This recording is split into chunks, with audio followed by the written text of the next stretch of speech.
Okay, so I'm in my hotel room on May 30th. That's a Tuesday, 2017. And after getting the bike in Cedarburg, Wisconsin, which is across Lake Michigan, because I'm in Ludington, Michigan, and I took the SS Badger car ferry from Manitowoc, Wisconsin to Ludington, Michigan this afternoon.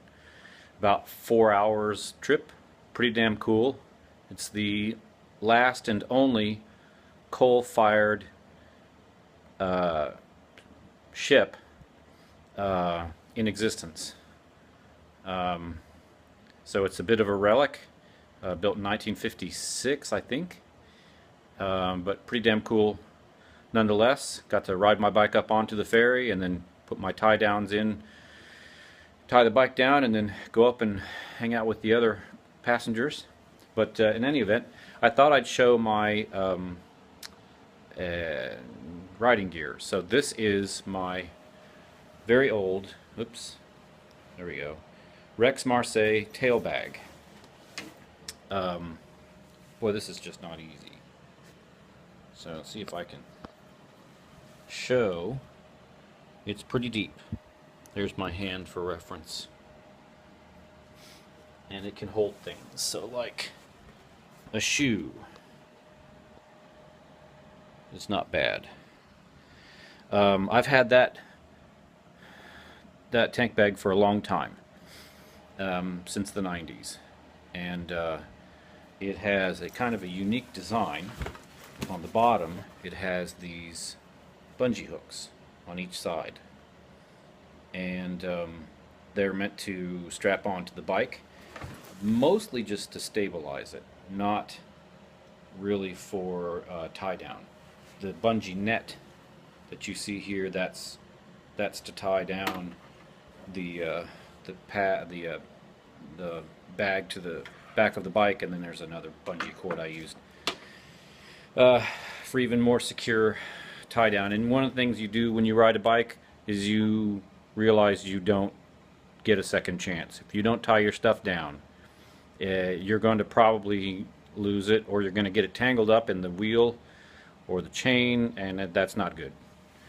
The other pieces of gear I have, this is my Shoei modular. It's a Neotech, very nice helmet, very expensive helmet. I don't know if I can get the bottom to flip up here. There. Very nice. And I may buy the attachment for it that is Bluetooth. It all fits inside the helmet, so there's no external attachments, but very nice helmet. These are my Alpine Stars riding boots. No laces. Anybody want to know why no laces? Because laces get caught in things like the shifter or the foot peg or the brake pedal. Don't need that kind of trouble. Got a reinforced part there on the top of the toe for better wear against the shifter. And oh yes, by the way, this is a gas bike, not a electric, not yet. It's a 2001 VFR 800, fuel injected, gear driven cams, the last year of that design. Pretty sweet running machine, I have to say. And everybody who has them loves them, and rightly so. They're a very, very nice motorbike. A very good riding position. My ride today from Cedarburg up to Manitowoc was about an hour and 20 minutes, maybe an hour and 15 minutes. Since I've been out of motorbiking since the 90s, I have to kind of get back into learning how to navigate again, and I don't have any paper maps, which is what we used to use. So finding my way to the dock to board the ship today, I made no wrong turns, and I was pretty sure I had, but I was able to stop at a gas station under the overhang and get out my phone and look at the directions, and then put my phone away and follow the directions. And I didn't make any wrong turns, and I was a little bit late, maybe 15 minutes at the most. You want to be there an hour before the ship leaves, and it leaves at 2, so you're supposed to be there at 1, and I was there about 1:15ish, 1:14, and they had me wait about 10 minutes to load with all the other motorbikes. So no harm, no foul. This is the real deal here. This is an Aerostitch R3. It's a full-length riding suit. It's the bomb. It's really rugged. Armor in the elbows, armor in the shoulders, armor in the knees. Some pockets, although you don't want to carry stuff that'll hurt you if you fall. So my gloves are in here. My gloves are shit. They're toast. They're from the 90s, and the thumb of one of them is poked through. So that'll have to go away. But waterproof, weatherproof, and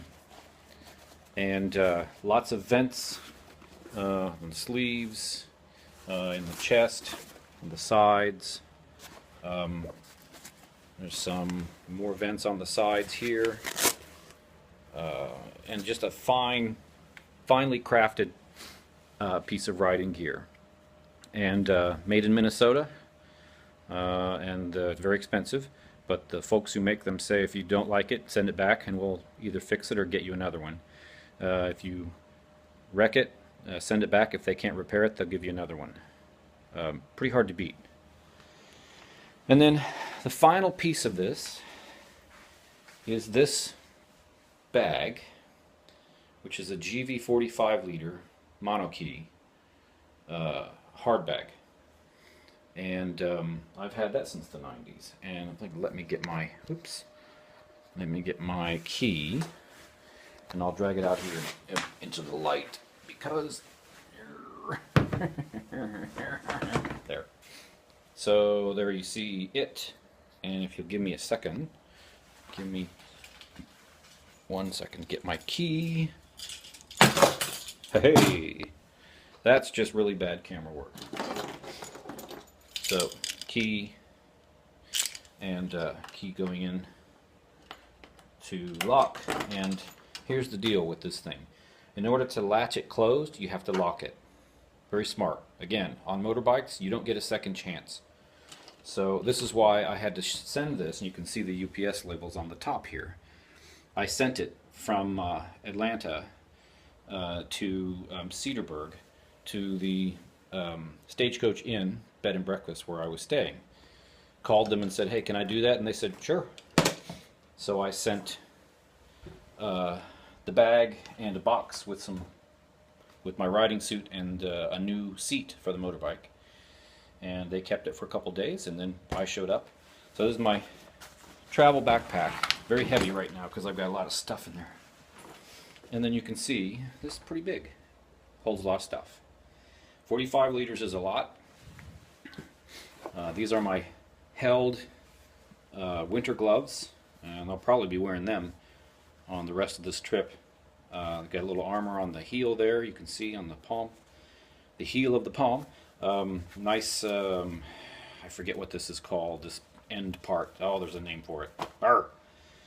Anyway, really good gloves. You trace your hand onto a piece of paper and you send it to these guys, and they cut your gloves for your hand, and send you the gloves. They're expensive too, but again, we're talking, protection, and you want that. So anyway, this bag fits. You can see an attachment point here, and then there's two more at the bottom, one there and one there. And the bike that I bought had a top case mount made by the same company, GV. It's an Italian company. That was for monokey, and this is, you can see here, says monokey right there. So I kind of thought, well, it's maybe a safe assumption that it'll fit and I can use it on the trip, and yes, it does fit, and yes, I'm using it. And I've got the Marseille tail bag strapped to the seat on the pillion. I don't like that, but that's what I have to work with, so it's working. So far, so good. The only question would be whether or not things get wet if it rains, and it did rain today, but I wasn't out in it. I had stopped after getting off the ship and looking for Wi-Fi because I do not have cellular T-Mobile service in this part of Michigan. So I found a McDonald's because McDonald's and Starbucks, they have Wi-Fi. Parked myself in there, and right next door is a Comfort Inn. And I'm looking at the weather and looking at the time and the temperature outside, and I'm like, yeah, I think I'll just crash next door. So I sat at the McDonald's, called up hotels.com, booked a room, rolled over here. The clerk would not let me park my bike out front under the overhang. You can't see the bike from here, but it's that way around the corner under an overhang by the rear entrance. And I don't think anything will happen to it, but, well, there's not a whole lot more I can do.